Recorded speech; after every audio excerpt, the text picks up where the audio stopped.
नमस्कार साथियों, DCP study point के यूट्यूब चैनल पर आपका हार्दिक स्वागत है। तो इस वीडियो में हम पढ़ने वाले हैं और आज से शुरू कर रहे हैं ये लेक्चर सीरीज़ राजस्थान ज्योग्राफी से संबंधित हैंड रिटन नोट से रिवीजन करेंगे और अच्छी तरह से समझेंगे। तो वीडियो को लाइक, शेयर एंड सब्सक्राइब कर दें। यह video LDC exam, RS, Rajasthan के और कंपटीशन एग्ज़ाम के लिए महत्वपूर्ण होने वाला है। तो शुरू करते हैं वीडियो को। आज का टॉपिक है जलवायु। क्या होती है साथियों जलवायु? ध्यान से समझे।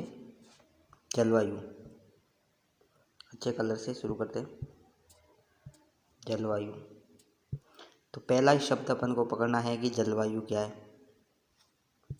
ठीक है, तो जलवायु का मतलब क्या होता है? यह स्थान विशेष पर वायुमंडलीय दशाओं का दीर्घकाल तक एक समान रहने वाला स्वरूप है। यानी कि वायुमंडल की दशा का दीर्घकाल यानी एक ही स्थिति में बहुत समय तक बने रहना जलवायु कहलाता है। अगला पॉइंट है मौसम। मौसम क्या है? यह वायुमंडलीय दशाओं का अल्पकालीन स्वरूप है। इससे मोस्ट इम्पोर्टेंट, मौसम शब्द की उत्पत्ति किससे हुई है? तो साथियों ध्यान रखना, मौसम शब्द की उत्पत्ति किस शब्द से हुई है? अरबी भाषा के मौसम शब्द से लिया गया है। नेक्स्ट आगे देखते हैं ऋतुएं क्या होती है? सूर्य के स्थान परिवर्तन के कारण जब वायुमंडलीय दशाओं में परिवर्तन आता है तो उसे ऋतुएं कहा जाते हैं। यानी कि सूर्य के स्थान परिवर्तन के कारण जब वायुमंडलीय दशाओं में परिवर्तन आ जाता है तो उसे ऋतु कहा जाता है। विश्व के संदर्भ में 4 प्रकार की ऋतुएं दिखाई गई है। पहली है ग्रीष्म ऋतु, दूसरी है वर्षा ऋतु, तीसरी है शरद ऋतु और चौथी है शीत ऋतु। क्या है? भारत एवं राजस्थान में केवल ग्रीष्म, वर्षा और शीत ऋतु और ग्रीष्म और वर्षा 3 ही दिखाई देती है। कौन सी नहीं दिखाई देती है? शरद। आगे देखते हैं, राजस्थान में जलवायु को प्रभावित करने वाले महत्वपूर्ण कारक क्या हैं? तो पहला कारण है अक्षांशीय स्थिति, दूसरा है सागर से दूरी, तीसरा है समुद्र तल से ऊंचाई एवं उच्चावश, चौथा है अरावली पर्वतमाला की स्थिति और दिशा और पांचवा है वनस्पति का आवरण। ये मोस्ट है पॉइंट, यहाँ से क्वेश्चन बनता है, तो ध्यान रखना साथियों, ये प्रभावित करने वाले हैं जलवायु को। आगे है अक्षांशीय दृष्टिकोण से राजस्थान उष्णकटिबंधीय क्षेत्र में आता है, मोस्ट इम्पोर्टेंट, और साथ ही यह उपोष्ण उच्च दाब की स्थिति भी मिलती है। यानी अक्षांश की दृष्टिकोण से राजस्थान का क्षेत्र भारत के क्षेत्र के अंतर्गत आता है, उष्णकटिबंधीय क्षेत्र के अंतर्गत। दूसरा पॉइंट है तटीय भागों में सम जलवायु दिखाई देती है, इसलिए तापांतर न्यूनतम होता है, परंतु राजस्थान सागर से 300 किलोमीटर से भी अधिक दूर है। ऐसे में यहाँ का तापांतर अधिक देखी जाती है, तापांतर की अधिकता विशेषकर पश्चिमी राजस्थान में। सागर से दूर जाने पर वर्षा की मात्रा में क्या होती है? कमी होती है, कम होता है। तीसरा है ऊंचाई पर जाने के साथ तापमान में क्या आती है? जितना ऊंचाई पे होगा उतना तापमान में कमी आएगी। जैसे फैक्ट है 165 डिग्री पर 1 डिग्री सेल्सियस की कमी आती है, 1000 मीटर पर 6.5 सेल्सियस की कमी आती है। इसीलिए जिसकी वजह से पर्वतीय भागों में शीतोष्ण जलवायु मिलती है, परंतु राजस्थान में पर्वतीय भाग सिर्फ कितना है? 1%। आगे देखते हैं जलवायु का प्रमुख कारण अरावली पर्वत की दिशा एवं दशा एवं स्थिति। तो क्या है? अरावली अरब सागर के समांतर पड़ती है, जिसकी वजह से यह शाखा सर्वाधिक जल वाष्प लाने पर भी वर्षा नहीं कर पाती है। यानी कि अरब सागरी शाखा जब आती है तब अरावली के समांतर होने के कारण यह आगे निकल जाती है और राजस्थान में वर्षा नहीं कर पाती है। दूसरी क्या है?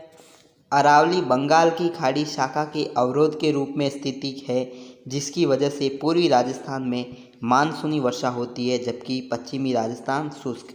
अरावली ये स्थिति इधर से आती है बंगाल की खाड़ी मानसून और ये पूर्वी राजस्थान में ही वर्षा कर पाता है, और इधर जो पश्चिमी राजस्थान का क्षेत्र है वो क्या रह जाता है, सूखा रह जाता है। इसलिए आगे बहुत डिटेल में पढ़ेंगे। ये सिर्फ फैक्ट ध्यान रखना कि वायुमंडल को अरावली पर्वत की दिशा और स्थिति प्रभावित करती है। अगला देखते हैं, पांचवा कारण, वनस्पति का आवरण। यह जलवायु को सम कर देता है। ठीक है साथियों, वीडियो पसंद आ रहा तो चैनल को लाइक एंड सब्सक्राइब करें। आगे पढ़ते हैं अपन, राजस्थान में ऋतुएं। राजस्थान में ऋतुएं, तो राजस्थान में 3 प्रकार की ऋतुएं पाई जाती है। पहली है ग्रीष्म ऋतु, दूसरी है वर्षा ऋतु और तीसरी है शीत ऋतु।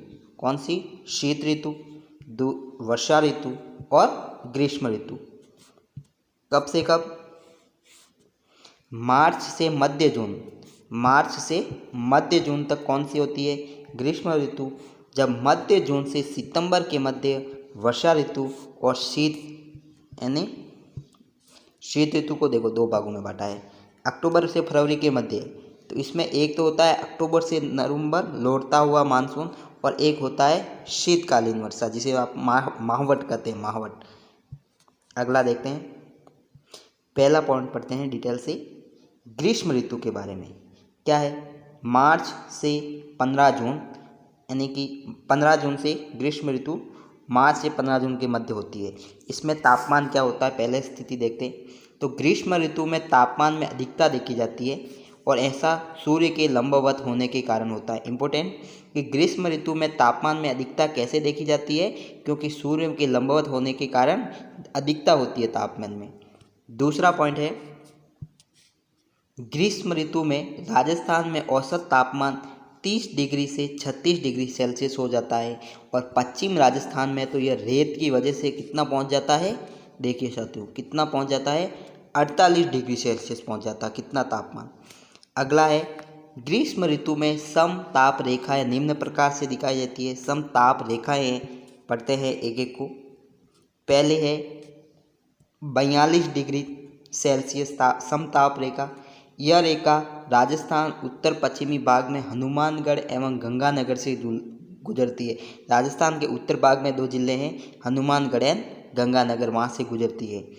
40 डिग्री रेखा, यह पश्चिमी व पूर्वी दोनों में से गुजरती है भागों में, और विशेषकर चूरू शेखावटी वाला, चूरू, झुंझुनू, नागौर, पाली, जालोर, बाड़मेर के पूर्वी भाग। इसी के साथ यह रेखा अलवर, जयपुर, टोंक, बूंदी, कोटा में होते हुए झालावाड़ से गुजरती है 40 डिग्री सेल्सियस। अगली है 36 डिग्री सेल्सियस। यह राजस्थान के दक्षिणी वनस्पति आंशिक क्षेत्रों से गुजरती है, जिसमें डूंगरपुर, उदयपुर, चित्तौड़, राजसमंद, पाली, सिरोही जिले आते हैं। 36 डिग्री सेल्सियस में इंपॉर्टेंट जिले हैं उदयपुर, डूंगरपुर, चित्तौड़, राजसमंद और पाली और सिरोही।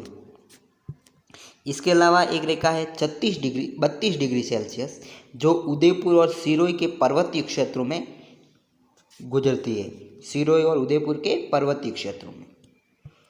अगला पॉइंट है, ग्रीष्म ऋतु में वायुदाब। तो तापमान की अधिकता के कारण वायुदाब कम दिखाई देता है। तापमान अधिक होने पर वायुदाब कम हो जाता है। इस समय संपूर्ण भारत का न्यूनतम वायुदाब राजस्थान में दिखाई देता है। तो इस समय समदाब रेखाएं की स्थिति क्या है वो देखते हैं। तो पहली है 997 मिली बार, एक एक कम करते जाना है। 997 मिली बार जो जैसलमेर और बीकानेर से गुजरती है। कहाँ से?